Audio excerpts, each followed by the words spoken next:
Today I'm going to be making a video on using Dave's Redistricting App to make congressional district boundaries.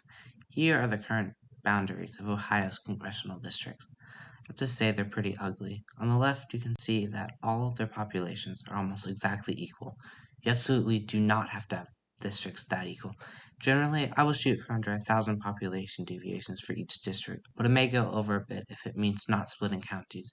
Here's the partisan lean for each Ohio district. As you can see, there are 3 Democratic districts, 1 swing lean Democratic district, and the rest Republican districts. Quite a few counties are split too.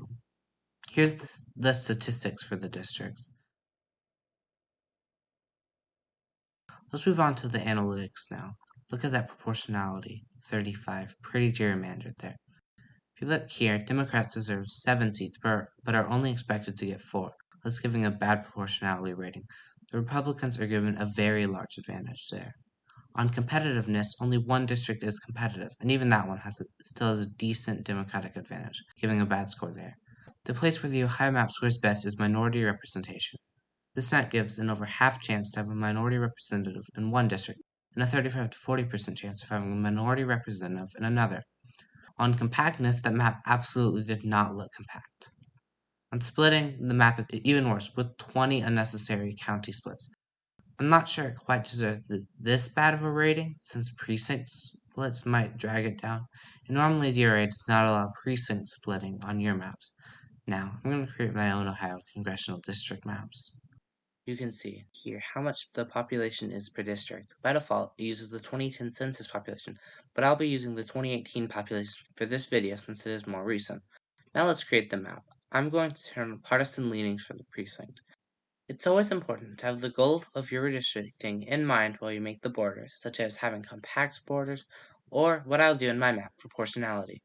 I'm going to start by using the county brush and only go into dividing them if I have to. On the right, you can see the population of each county or precinct you hover over.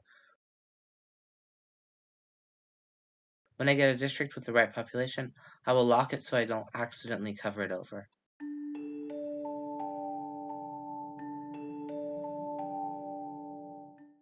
You can pick a larger brush size for precincts so that filling them in won't be as tedious as seen here.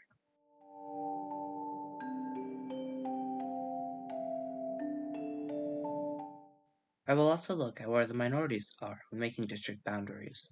Putting more minorities in a single district, rather than spreading them out over multiple, will give them a higher chance to be able to elect a minority member to Congress.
Alright, we have our first draft of the Ohio Congressional Districts map.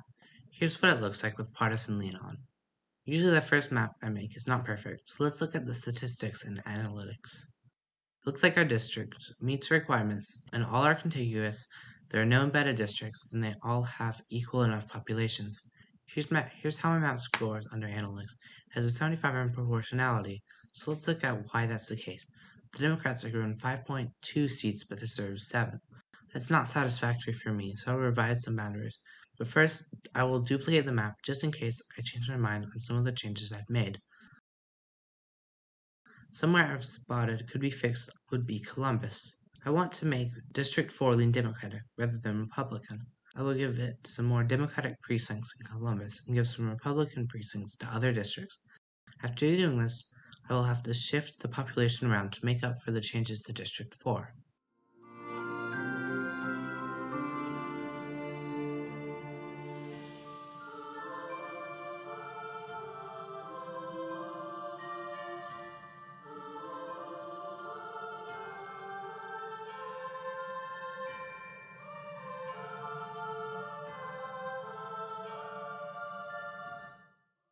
Now let's look at the analysis once that's done. Proportionality is bumped up to 80, but I think I can still do better. Compared to version 1, most statistics are similar except proportionality has slightly increased.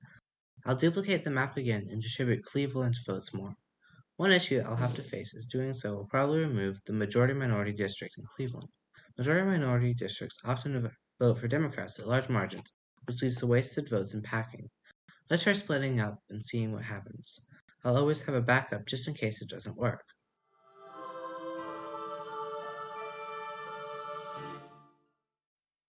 On the analytics, it ranks 100 on proportionality, but only 12 on minority representation, and it does quite a bit worse on splitting. On proportionality, Democrats are expected to get 6.4 seats, rather than the 7 they deserve. This is probably about the best we can get, given Ohio's political and urban-rural geography, which naturally puts Democrats at a disadvantage. The only district with a sizable minority population is Ohio's 5th district in Columbus. Looking back on the map where the minorities are, I don't think it'd be easy to put them together in a district without messing up the proportionality. I'm going to duplicate the second attempt map and try again, seeing if I can help the proportionality without hurting minority representation too much.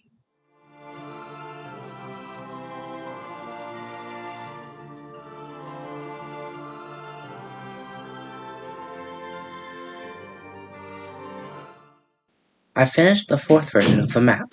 Looking at the statistics, there is no longer a majority-minority district. However, that district still has a large minority population. Comparing the analytics for the map, proportionality is up to 87, while the other stats are similar to attempt number 2. Comparing the 3 latest maps, I haven't picked a single favorite, so I will look at all of them. Next, I will arrange the district numbers in order for each of the maps. In the setting at the top right, it allows you to reassign values and colors. The final step I will be doing is publishing my maps. Once you're at your maps list, select your map and click Publish at the top. Give it a title and a description. Other people can find published maps, such as my Ohio ones.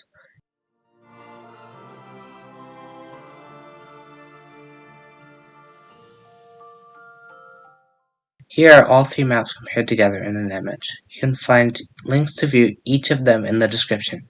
Thanks for watching.